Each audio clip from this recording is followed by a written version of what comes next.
Welcome to The Great Detectives of Old Time Radio, brought to you by June's Journey, The Lost Diaries. From Boise, Idaho, this is your host, Adam Graham. If you have a comment, email it to me, box13@greatdetectives.net. Follow us on Twitter at Radio Detectives and become one of our friends on Facebook, facebook.com/Radio Detectives. In a moment, we're going to get into today's episode of Mystery is My Hobby. The episode is entitled 2 Hours to Live. But first, we have a casting change to talk about. We have a new actor as Inspector Danton. Ken Christie takes on the role. Ken Christie is an actor we've heard in quite a few character roles, both, I think, on Great Detectives as well as The Amazing World of Radio. And he also played the role of Lieutenant Johnson over on Let George Do It after Wally Mayer departed the role of Lieutenant Riley. We'll get to see how he is different and how he works out as the new Inspector Danton in a moment. But I want to go ahead and talk about our sponsor. Have you ever wondered what life was like for a grandparent or great-grandparent who lived through amazing times that were very different from our own, but maybe similar in some ways? Well, Autumn did. She heard stories about her amazing great-grandmother, but in 2020, she came home and discovered her lost diary and got an opportunity to escape from the craziness of that year to a century before. And she invites you to go along with her as she opens up the diary of her great-grandmother June and reads about her life through World War I, women's suffrage, and Prohibition. June's Journey, The Lost Diaries, is inspired by Wooga's hit hidden objects game, June's Journey. The Lost Diaries is an intimate ASMR-like podcast experience guided by Sarah Grayson, a very talented indie games voice actor. This is the very first narrative mobile game podcast tie-in. And if you've played June's Journey, you'll get some never-before-heard hints about her origin and her life before she became a detective. You can listen to June's Journey, The Lost Diaries for free on Spotify, Apple Podcast, and Google Podcast. Now it's time for Mystery is My Hobby.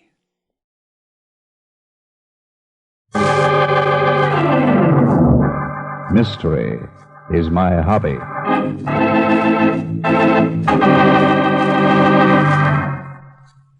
Ladies and gentlemen, Barton Drake speaking. For tonight's drama, I've selected case history number 112 from my book, Mystery is My Hobby. I call it 2 Hours to Live. Come on, Andy, hurry it up. We've only got a half hour to get to the airport. Planes don't wait, you know. They don't wait. Be through in a minute, George. Just want a final word with this precious brother of yours. Look, Andy, I don't like your attitude. Why, No. Careful, Ken. Your ulcers. Why I ever had dealings with a shyster like you? I ought to have had my head examined. Look, I brought your case to court and we lost, that's all. You mean I lost? Come on, Andy. We'll miss the plane. We'll miss the shooting. If you ask me, I lost because the other side paid you off. I don't care what you think. And I'll expect my fee. It'll be $5,000. Oh, yeah? Try and get it. Look, Andy Fisher, there's a law that says... Too bad there isn't a law that allows a man to exterminate rats like you. Come to think of it, one of these days I just might take the law into my own hands. Don't you dare threaten. Oh, my ulcers. Pills. Gotta have a pill. And that reminds me, Ken, I refilled your prescription. I have it right here. Give me one, quick. With pleasure, dear brother. With pleasure. Here. Glass. Water. Desk. What did you say? Desk, Andy. Desk. Oh, I see. Oh, well, quit fiddling with it. Bring it here. Keep your shirt on. Here. Thanks. Don't mention it. I hope you choke. Now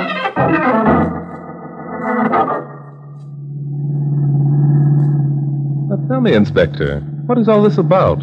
First you tell me to pack a few things and not to forget my shotgun, and now, from all the signs, you're driving me out to the airport. You're going hunting. I am? Yep, at the expense of the city. Oh, well, now, Inspector, that's the kind of assignment I like. But I know you too well to think you're just packing me off for fun, so give, Inspector, give. Lawyer by the name of Kenneth Slocum, dropped dead today. Huh? That shyster? Oh, you've heard of him? Yes. Well, I've got an idea he was, poisoned. Oh? What kind of poison and by whom? Well, we don't know what kind. Haven't had the autopsy yet.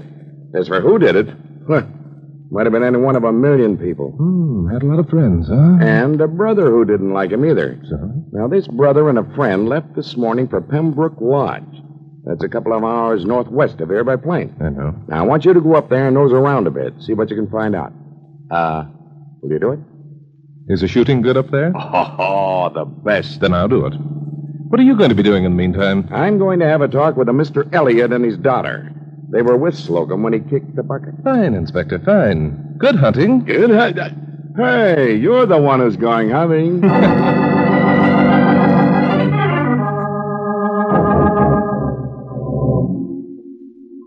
And that's the way it all started. No one ever had to ask Barton Drake twice if he wanted to go hunting. So a few hours later, we find him standing deep in a wooded solitude. Suddenly, there's a thunder of beating wings as a whirring grouse breaks cover. And in a split second, with perfect timing, Barton Drake's gun is at his shoulder. Got him. Good shot, fellow. Splendid. Splendid. Thank you, friend. One shot. Wow. I wish I could do that. Well, I'm afraid if you don't drop these fellows with the first shot, you'll never get another chance. Any luck? Well, only a couple. Been out since noon, too. How long have you been out? Oh, I just flew in. I've only been out about a half hour, sort of looking the ground over. Well, guess the shooting's over for today. Sun will be down in a few minutes. Yes, I guess you're right. Well, we'd better be starting back to the lodge.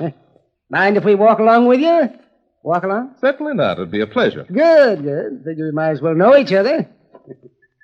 My name's George Slocum. Druggist betrayed. Druggist. My friend here is Andy Fisher. Glad to know you, gentlemen.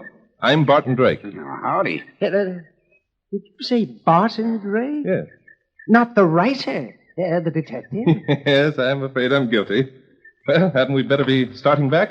Yeah, better head. Well, now, this is interesting. Yes, indeed, it's interesting. Fancy meeting you in person, yes, fancy that. I hope you're not being disillusioned. On the contrary, I'm fascinated. Yes, indeed, I'm fascinated. Well, thanks. Yes, indeed. Thanks. Of course, I don't agree with the statement that you fellows so often make, that there never was such a thing as a perfect crime. No? Why don't you agree? Because I have a plan for a perfect crime. A plan that's absolutely foolproof. Yes, it's foolproof. Well, now I'm the one who's fascinated. Go on, my friend. Hey, if it's your brother Ken you're thinking of bumping off, George, let me in on it, will you? I'll be glad to help. Well, yes, that would be a good example. Now, let's suppose that I did want to kill my brother Ken. Just supposing first. Do you know how I'd go about it? Do you? No, I haven't the faintest idea. Well, I would arrange a hunting trip. Just such a hunting trip as this. I'd bring Ken along. We'd go shooting together. I'd stop to tie him a shoe or something and drop behind him, and then, when he wasn't looking, I'd shoot him in the back. Claim it was an accident. There, now, what's wrong with that? Ask you what's wrong with that? What are you laughing at, Mr. Drake? My dear Mr. Slocum, it's as full of holes as your poor brother would be if those slot-chun slugs were in his back. It is? Yes, of course it is. Well, that trick is tried at least 10 times every hunting season. And they never get away with it, eh? No, certainly not. Well, why couldn't I? What's wrong with it? Well, in your case, Mr. Slocum, you've just made a threat, and you've made it in front of two witnesses, Mr. Fisher here and myself. That would be remembered most assuredly after the crime. Also, in such cases, we always look for a motive. A bit of investigation would turn one up in your case, I'm sure. Mr. Slocum, if you're contemplating the murder of your brother, I sincerely advise you against that method. Because, in a sense, you've already made your confession. Well, I'm afraid Mr. Drake is right, George. We'll have to figure out some other way to kill him.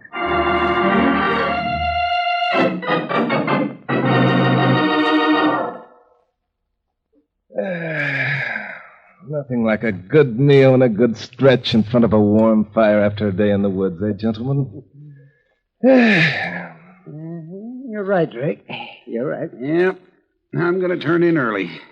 Want to get at those birds by sunup. Drake, forget about what I said this evening, will you? I said I'd like you to forget about it. Oh, yes. You mean your plan for the perfect crime? Yes, I was talking through my hat. Talking through my hat.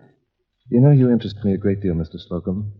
A man doesn't think criminally without some good and sufficient reason. Civilization has gentled people over the ages to the point where murder is a last resort. Except, of course, in crimes of passion. Yes, I know. And I repeat, I was talking through my hat. Mm-hmm. You must hate your brother tremendously, Mr. Slocum. Oh, not any more than a dozen other people. Of which I'm proud to be one. So, do you mind telling me why? As long as we've gone this far, Mr. Drake, you might as well know the rest. That is, if you care to listen. I believe I brought up the subject. Well, George's brother Ken Slocum beat him out of his entire inheritance. Every bottle of pills and every dollar. Bottle of pills? Yes, their dad used to own a drugstore. Oh, I see. Ken, the older boy, studied law, while George here studied pharmacy in order to carry on in the old man's footsteps. Suppose you let George tell it. Sure. Well, my father was confined to his bed for the last 2 years of his life. Last 2 years. And Ken, being the oldest and a lawyer, was given the control of his business. I carried on in the store. Yes, indeed, I carried on. Mm-hmm. Your father, of course, had made a will. Yes, he had. And he had given me to understand that in the end, the drugstore was to be mine. Well, that's quite understandable. But, well, now I'm only guessing, but when the elder Mr. Slocum finally died, you discovered that a new will had been made, disinheriting you completely. Yeah, that's right. That's right, exactly. The beneficiary, naturally, being your brother Ken. And leaving me $1. And a job as prescription clerk in the drugstore that rightfully belongs to me. Yes, indeed, belongs to me. Yes, I see. Now you understand what I meant, don't you, Mr. Slocum, when I said that if you killed your brother, a bit of an investigation would turn up a motive. Many men have been slain for less. Well, this has been an interesting discussion, gentlemen, especially in view of the fact that, perhaps you don't already know, that your brother Ken, Mr. Slocum, died early this afternoon. Ken? Dead? Yes. Well, what do you know? Good Lord. Ken? Dead. Well, it's 8 o'clock. I suggest that you both go to bed and get a good night's sleep. Because in the morning, Mr. Slocum, I'm going to ask you to go back to New York with me. I'm quite certain that the good Inspector Danton will want to arrest you for your brother's murder.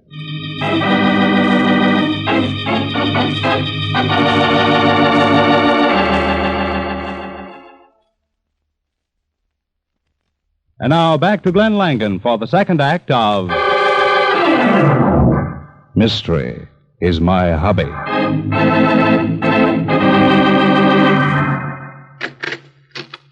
Oh. It's you, Inspector Dan. Yes, Oscar. Have the Elliots arrived yet? Yes. They're waiting in Mr. Slocum's office. Come in, won't you? Thanks. This way, Inspector. I know where it is. This door. I tell you, I know where it is. Father, it's Inspector Danton. Yes, Helene, I see. My daughter's very upset, Inspector. You are upset, aren't you, Helene? Yes, Father, of course. Well, she's going to be a lot more upset before I get through with you. All right, now, I want to ask you a few questions. We'll answer them. You'll answer some questions, won't you, Helene? Yes, Father. Well, you told us before that you two were with Mr. Slocum when he, died. Helene? Yes, we were. It was terrible. Poor man had a heart attack right before our eyes. Just toppled over on the desk there and died. What makes you so sure it was a heart attack? Why, of course it was a heart attack. What else could it have been? That's right, isn't it, Helene? Yes, Father. Yeah? Did either one of you say something that might have brought on this, heart attack? Did Slocum fly into a tizzy or something like that? Helene? Well, you might call it that. You see, Father had just demanded an accounting for Mr. Slocum. An accounting? Accounting for what?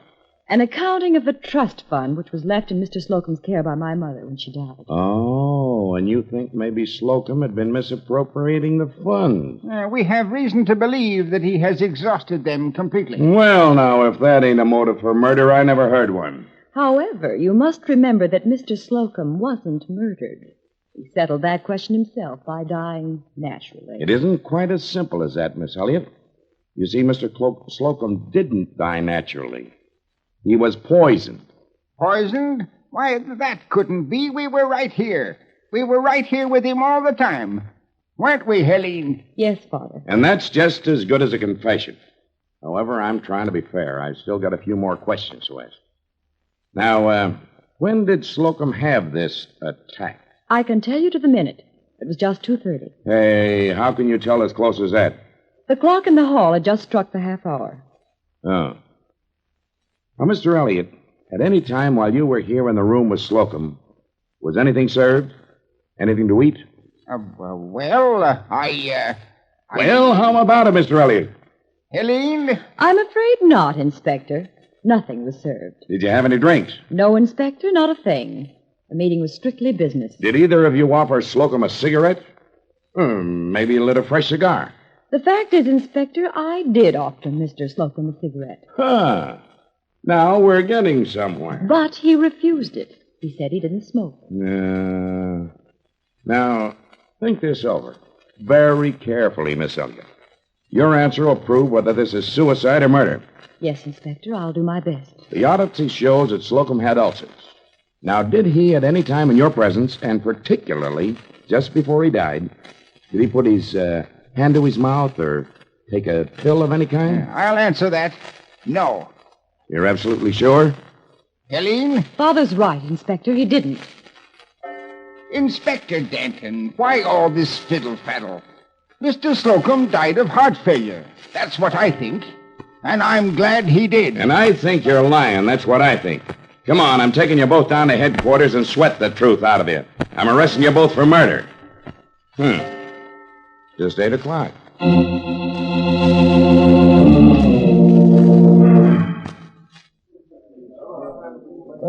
Inspector, to sate the jaded appetite of a tired and weary man, there's nothing like a plate of good old Mrs. McFlaresky's goulash. Just like Mother never used to make. Now, Bart, can I bring you up to date on all that's happened? Of course, Inspector. But before you start exuding pearls of wisdom, I think you ought to know that I brought George Slocum back with me. Yeah? Well, what did you do that for? Well, you wanted him, didn't you? What do I want him for? For murder, of course. He did murder his brother, you know. Inspector, what are you laughing at? Oh, for once I put it over on the great Barton Drake. Yes, and just how did you put it over? George Slocum didn't kill his brother. He couldn't have killed him. Why couldn't he? Because we held an autopsy, Mr. Drake, and the autopsy showed that Ken Slocum had enough cyanide inside him to kill an elephant. Oh, then the poison used was cyanide. Right, Sherlock. And cyanide is one poison that works instantaneously. Just a little swallow, Bluey, the angels sing. Yes, it does work instantly. So how could your friend George give his brother cyanide when he was 300 miles away when it happened? I see what you mean, Inspector. You've got a point there. Well, I guess you might as well have George turned loose. And I thought I had a beautiful case, too. Oh, don't feel bad about it, Bart. I don't feel bad. It's just that... I've got the guys who did it all safely locked up in the clink. Who you have, Inspector? Who? Mr. Elliott and his charming daughter, Helene. Oh, I suppose you have a complete confession. Well, no, not yet. I see. And just what makes you so certain that they did it? Because they had to, that's why. It had to be somebody in the room who gave it to them. They were it. Did you possibly consider the theory that it might have been suicide? You bet I did. I asked the Elliots. They said Slocum didn't take a pill of any kind. You say that Slocum didn't take a pill? Right. And it was the Elliots who told you that he didn't? Right. Well, Inspector, right goes your whole case right into an old cocked hat. Right. What do you mean? When you asked the Elliots that question, you gave them a perfect out. An out? Yes, Inspector. All the Elliots would have had to do to clear themselves completely of any charge of murder would have been to claim that they had seen him take a pill. The verdict would have then been suicide. And all the sweating you could ever do would never prove it different. Yeah.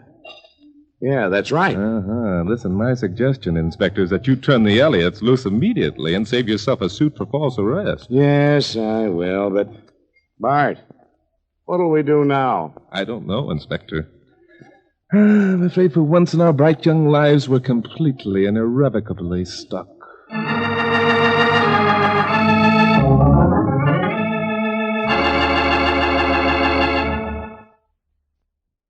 And now back to Glenn Langan for the third act of Mystery is my hobby.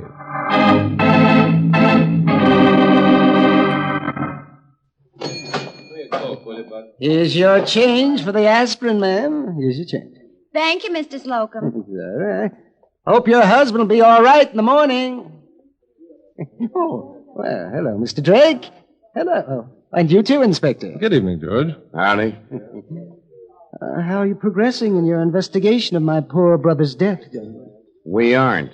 Oh, no, isn't that just too bad? That's just too bad. Well, the signs you should be the murderer, George. Yes, I know. Really, it's a good thing for me that I was far, far away when it happened. Now, isn't it? I say, isn't it? I'll say it is. By the way, George, when did you last see your brother alive? Why, at 8:30 a.m. yesterday. Yes, that's when it was. Andy Fisher and I dropped by his house just before we left for the airport. At 8:30 in the morning? Mm-hmm. That must have been about it. We just caught the 9 o'clock plane, and my brother lives exactly a half hour from the airport. Just a half hour. Just why did you call on your brother so early, George? Well, Andy wished to see him on business, and I wished to deliver a prescription he'd ordered. Prescription? Ken had ulcers, poor fellow, suffered terribly. What was in that prescription, George? Well, sodium bicarbonate, 10-grain tablets. They're very commonly used for intestinal disorders. They're excellent. Oh, they're really excellent. Yes, I know. Did your brother by any chance take one of these tablets while you were there yesterday? Yes, I believe he did. He had an attack, in fact. I gave him one, and Andy handed him a glass of water. I remember distinctly that I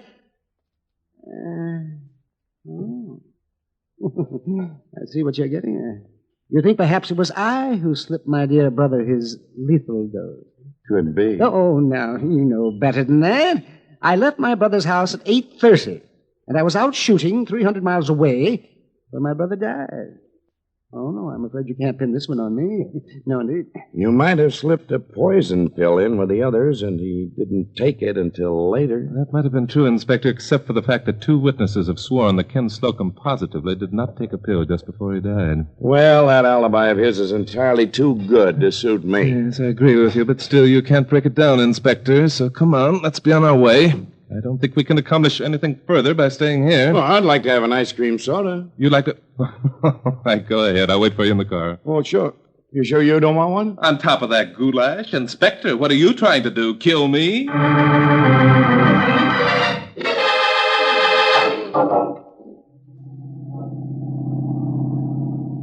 Well, what'll we do now? I don't know, Inspector. Suppose we just drive around and think. What's the matter, Inspector? Oh, stomachache. How about that Andy Fisher, Bart? Maybe he slipped the cyanide into the glass of water he gave Slocum. Inspector. Yeah, that's right. Slocum didn't die until he was 300 miles away, too. That's right. His alibi's just as good as Brother George's. My stomach. It's too bad you're having some sodium bicarbonate. Slocum says that it's excellent for things like that. I have. Oh, you When I have? was having that ice cream soda, I bought a bottle. Why, Inspector, I never knew you had ulcers. Well, it ain't nothing I'd rave about. Well, as long as you have them, you might as well take one. Yeah, I think I will. You, better give me one, too. Mrs. O'Clarisky's goulash wasn't quite up to par tonight.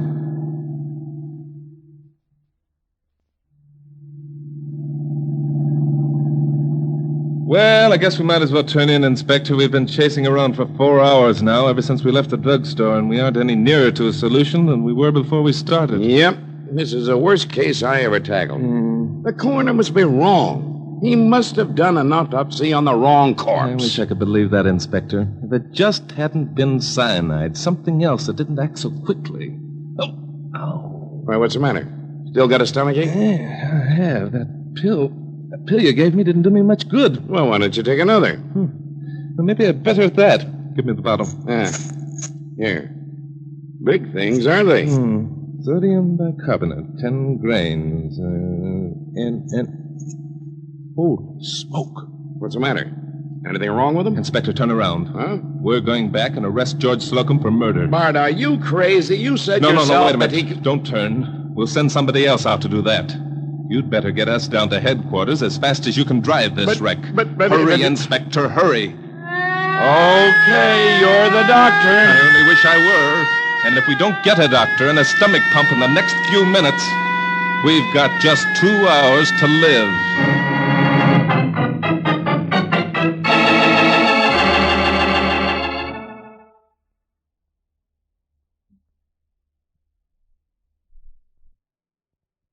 And now back to Glenn Langan for the conclusion of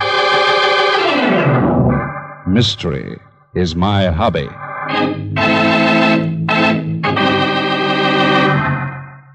You feeling all right now, Bart? I'll live, I guess. How about you, Inspector? It's not much fun tangling with a stomach pump, is it? Oh, I'm all right. Doc says you got the pills all right. Had enough cyanide in them to kill a horse. That's exactly what I was afraid of. But, Bart, that just isn't possible. You said yourself, when any guy swallows cyanide, he drops. Clunk. Right now. How could we have all that cyanide inside us for 4 hours and still be alive? The science of medicine never stands still, Inspector. It is always advancing on to newer and better things. Yeah? Yes. Now, take that enteric seal, for instance. Enteric seal? What's that? That's the stuff that those sodium bicarbonate tablets you bought from Brother George were coated with. It said so right on the label. Yeah. Well, I still want to know what it's good for. You see, Inspector, ulcers are not only found in the stomach, they're quite often found on and beyond. So in such cases, they give the patient these N-Seal tablets. They're made with special coatings called enteric seal, which take exactly 6 hours to dissolve. Do you follow me?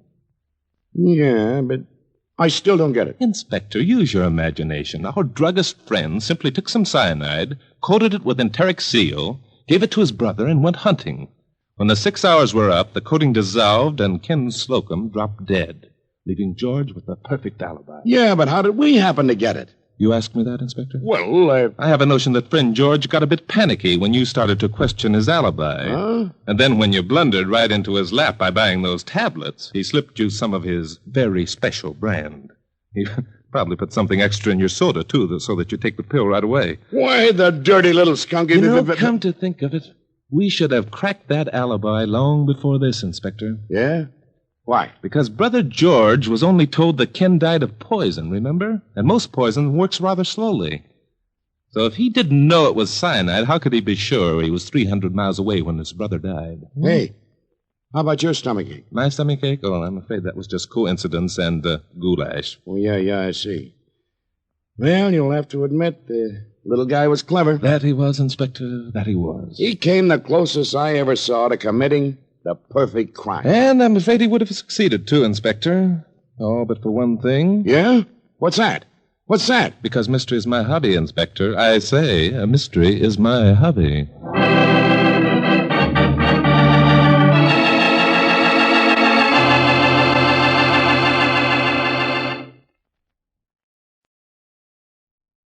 Welcome back. Well, I have to admit that I don't quite feel Ken Christie as Inspector Danton. And I kind of think he's okay as a radio actor. He's one of those really solid character actors.